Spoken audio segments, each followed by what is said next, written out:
Wearable technology like the Apple Watch, it's going to have its day. We know its day is coming. The Apple Watch is coming in January, and that this type of stuff is going to, stick around for a little while, but that ultimately this is all going to the technology being embedded in us. So they had an interesting article that we're going to link to right down below with 9 technologies that are going to be part of our human body, and we're going to go through a couple of them right now. The first, implantable smartphone. Yeah, that looks a little scary. Hopefully they're going to get it to the place where it's not going to be that obvious. But scientists are working on eye implants that let an image be captured with the blink and transmitted to any local storage.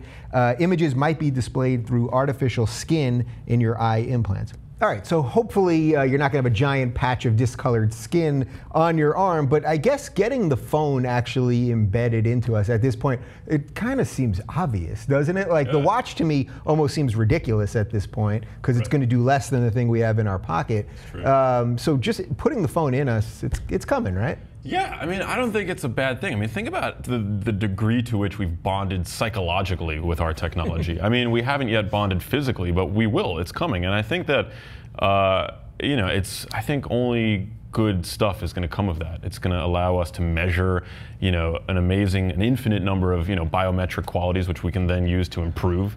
So I'm excited for the health implications for sure. Well, I'm going to get to my robots are taking over later, but I know you're going positive to start. The next one, cyber pills that will talk to your doctor. A British research team is developing cyber pills with microprocessors that can text doctors directly from inside your body. So basically you'll have these things inside of you, and if there's something wrong with one of your organs or something, the doctors will find out immediately. That seems pretty good, right? Technology can kind of help with the health stuff, right? As long as my cyber pill doesn't get spammed. I get a lot of calls on my cell phone offering me carpet cleaning and virus protection. So. Yeah, cyber, you're down with this help. You're into the medical stuff. And I mean, I've been lately obsessed with the microbiome. Have you guys heard of that? It's basically the universe of microorganisms that live in your gut that outnumber your own cells 10 to 1, and it's got so many implications on our health outcomes that it's just like mind-blowing, and we're just at the very tip of the iceberg in terms of like understanding the interplay between that and our health. Wait, does this have something to do with the poop thing that everybody's talking about? It does have something to do with that? Yeah. We got to do a story on that. Can you break it down in like 2 sentences? Yeah, so you basically put someone else's... So there's a bacterial infection that kills, I think, 14,000 people in the US yearly, for which there is no cure, and they found a cure, and that cure is really gross: fecal transplants. Oh, God. Yeah. And it's a very rudimentary way of tinkering with the microbiome of these people that have these kinds of infections by basically replacing what they have going on with the microbiome of a healthy person. And so this is what it looks like today. And 5 years from now, it's not going to be that. It's going to be like specific, bacteria that can then help. But again, we're at the very sort of beginning of all this stuff, and I think having those kinds of smart pills that you can swallow and analyze what's going on in your intestines, I think that's really cool. Yeah. All right, let's move on to smart tattoos. Researchers have crafted an implantable skin mesh of computer fibers thinner than human hair that can monitor your body's inner workings from the surface. A chip has been made that can be embedded in a finger through a tattoo-like process, letting you unlock things or enter codes simply by pointing. So I thought this one was kind of interesting because just this week Apple Pay was released, and this is just what you're going to do on your phone, but soon enough it's going to be your finger. So we all saw this coming, right? Once they started with the Touch ID, that was just the one step for your fingerprint, and then Apple Pay. So the next thing is just now muggers will be cutting your hand off. That's great. Well, in Minority Report, remember they had to take the eye out. I mean, it all makes sense, right? I mean, just think about like the iWatch. That's something that we've got to actually like strap on our wrists. That tattoo could potentially make it something that we have on us all the time. Yeah. So.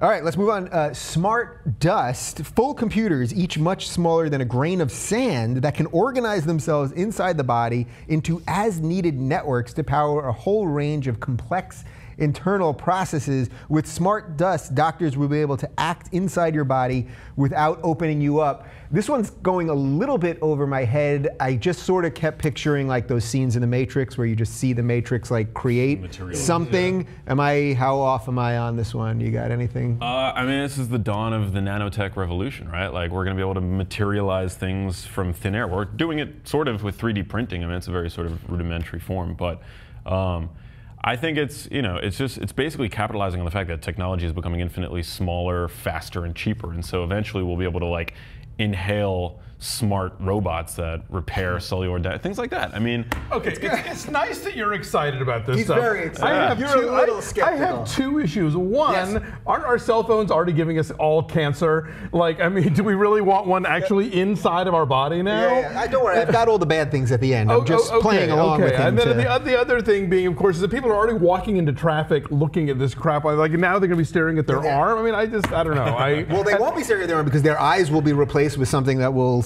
you'll see right, or you have the but they still will be lens. watching traffic is the my point but then here. The robotic cars, I don't know. I for one feel like I always want to embrace the idea of what people call the technology Shabbat.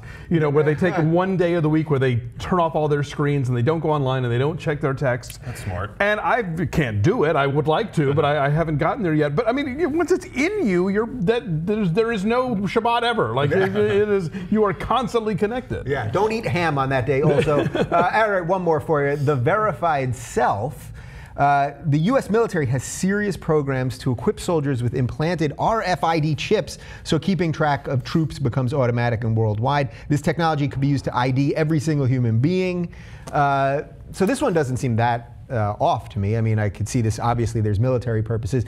But now let's get to some of the scary stuff. So then we already have this whole Big Brother thing and the NSA thing. So now we are going to be walking around with this stuff where we'll be able to be ID'd all the time. They will be able to track us all the time. It's not just going to be the device. It's going to be built in us. So as someone that loves technology, and I love all this stuff too, but I always, I watch a lot of sci-fi movies, so I always veer to that place where something is going to go wrong with it. Can you give me some comfort in all this stuff?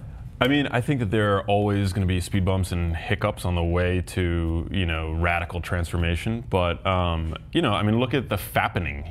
That was a horrible thing that happened to these, starlets due to them having crazy amounts of personal information on their phones, right? But yes, it took me a second to figure out what you were talking about. Yeah, all the celebrities that got their naked, the fappening, got it. Okay, yeah. I mean, that was an awful thing. But I think that because of that, we're going to have enhanced algorithms, better security features. So. I'm just imagining the seedy David Cronenberg back alley operations where people have to get their little doohickey removed so they can't be followed by the cops and maybe replaced with a dead person so that they, are off the grid now. See, you've watched as many sci-fi movies as me. This is all like existenz that's happening here. We all have ports in the back of our spine or whatever, this just gives me the creeps. And what's hilarious is, if you go back and watch the first Charlie's Angels movie, the big bad guy's plan is that he's going to have a program that will be able to track everyone on Earth by their cell phone. That's happening now. That's happening right now. Yeah, I don't know. Do you guys hear that? There is a drone right above us right now because they know where I just think that life is so much more colorful thanks to the cognitive prosthetics that we already have that are in our pockets, Yeah. And the more advanced and efficient they can become and the more that we can integrate them in a meaningful way, I think the better. All right, there you have it. So technology is coming, and hopefully we can use it for some good. But of course, there's going to be some bad, so let's not freak out. How was that? I gave us a decent. Yeah, awesome. That was a decent. Enjoy ending your there. tumors. Yeah. Very